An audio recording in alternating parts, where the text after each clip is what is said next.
एक 5,000 कनाल की housing society कोई बंदा बना के डिलीवर कर दे प्रॉपर, तो उसकी 3 नस्लों से उसका प्रॉफिट जो है वो ख़त्म नहीं होता। इतना ज़्यादा प्रॉफिट है हाउसिंग सोसाइटी बनाने में। मुझे एक कमेंट आया था, उन 100 हाउसिंग सोसाइटी का ज़िक्र भी करें जो भाग गई हैं। इनके कहने का मकसद ये था कि रियल एस्टेट सेक्टर के अंदर बूम आया था 2018, 19, 20 के अंदर, और उस वक़्त बहुत सारी हाउसिंग सोसाइटीज़ बनी थी। आप सिर्फ रावलपिंडी इस्लामाबाद की मिसाल ले लें तो हर रोड के ऊपर जो है वो, जैसे चक्री रोड है, फलां रोड है, फलां रोड है, तो उसके ऊपर बहुत सारी हाउसिंग सोसाइटीज आई थी। मतलब मेरा मेरा एक मुतात अंदाजा है तकरीबन 150 हाउसिंग सोसाइटी जो है वो आई थी। उन हाउसिंग सोसाइटी में आप ये समझिए कि 10 हाउसिंग सोसाइटीज होंगी जो सिर्फ ऑन ग्राउंड अभी काम कर रही हैं। कुछ ऐसी हैं जिन्होंने उस वक्त थोड़ा बहुत काम किया था, उनके पास थोड़ी बहुत लैंड भी मौजूद है, लेकिन उसके बाद उस सोसाइटी की आगे प्रोग्रेस जो है वो पिछले 4-5 साल के अंदर नहीं है, हालांकि वो नाम भी बड़े बड़े थे। मैं सिर्फ ये छोटे भाई जिन्होंने कमिट किया था कि इन 100 हाउसिंग सोसाइटी का नाम बताएं, मैं इनसे सिर्फ इतनी एक रिक्वेस्ट करना चाहता हूं, बल्कि सबसे रिक्वेस्ट करना चाहता हूं कि एक फ्रॉडिया जो होता है ना, जिसने अरबों रुपया जो है वो लोगों का लूट लिया है, उसने इतना बड़ा जुल्म कर लिया है, उसको खुदा खौफी नहीं है कि उसने गरीब लोगों से पैसा उठाया है। ये जितनी भी हाउसिंग सोसाइटी उस वक्त बनी थी, इन लोगों ने गरीबों का पैसा उठाया, अमीर लोगों के इन्होंने नहीं लूटा। गरीब लोगों की इस वजह से उनका टारगेट ये होता था कि 20,000 किस्त दे दें, 10,000 किस्त दे दें,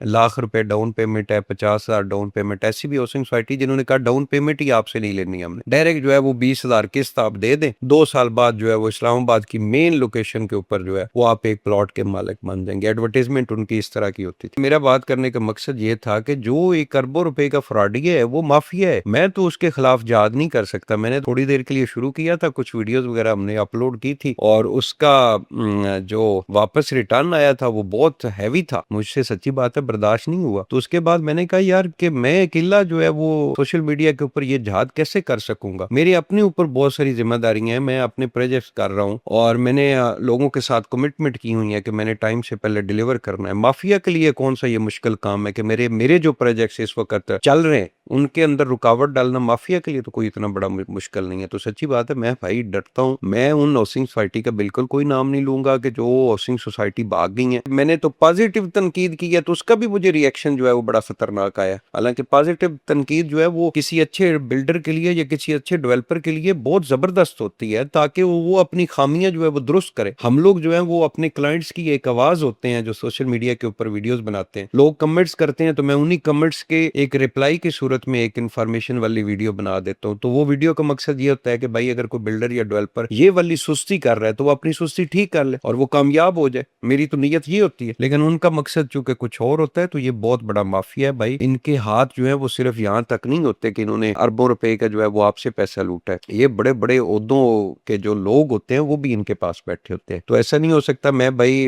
अच्छी पॉजिटिव वे में रियल एस्टेट सेक्टर के अंदर जो काम हो रहा होगा उसकी इन्फॉर्मेशन दूंगा। हाँ, मैं इशारतन बहुत सारी वीडियोस में ऐसी बनाता हूँ कि इस तरह की हाउसिंग सोसाइटी के अंदर आप इन्वेस्टमेंट ना करें, ऐसा प्लॉट आप ना खरीदें, या जो नई हाउसिंग सोसाइटीज बन रही हैं उनके अंदर आपने अगर प्लॉट लिया है तो उसको कैसे ऑन ग्राउंड पोजीशन के अंदर लेके आना है, अपनी इन्वेस्टमेंट सेव कैसे करनी है, आने वाले टाइम में क्या होगा, आप कौन सी इन्वेस्टमेंट करें। इस तरह की मैं वीडियो जो है वो गाय बाय बनाता रहता हूँ। लेकिन जैसे पहले वो मैंने एक सिलसिला शुरू किया था, वो सिलसिला मैंने खत्म कर दिया। आप तमाम अब आपसे गुजारिश है कि जिस हाउसिंग सोसाइटी के अंदर भी आपने प्लॉट लिया हुआ है, आप खुद उस हाउसिंग सोसाइटी के ऑफिस जाएं, उसका साइट विजिट करें। उसके बाद आपको सारी इन्फॉर्मेशन पता चल जाएगी कि वो हाउसिंग सोसाइटी भाग चुकी है या भी ऑन ग्राउंड जो है वो डेवलपमेंट का काम कर रही है। मेरी तो सच्ची बात है, बहुत अच्छी विश है कि रावलपिंडी, इस्लामाबाद या पाकिस्तान के जितने भी बड़े शहर हैं उसके अंदर अच्छे अच्छे डेवलपर जो है वो हाउसिंग सोसाइटी बनाए। मैंने इससे पहले भी एक बार वीडियो बनाई थी, एक 5,000 कनाल की हाउसिंग सोसाइटी कोई बंदा बना के डिलीवर कर दे प्रॉपर, तो उसकी 3 नस्लों से उसका प्रॉफिट जो है वो खत्म नहीं होता। इतना ज्यादा प्रॉफिट है हाउसिंग सोसाइटी बनाने में। लेकिन उसके बावजूद भी पता नहीं लोग जो है उनको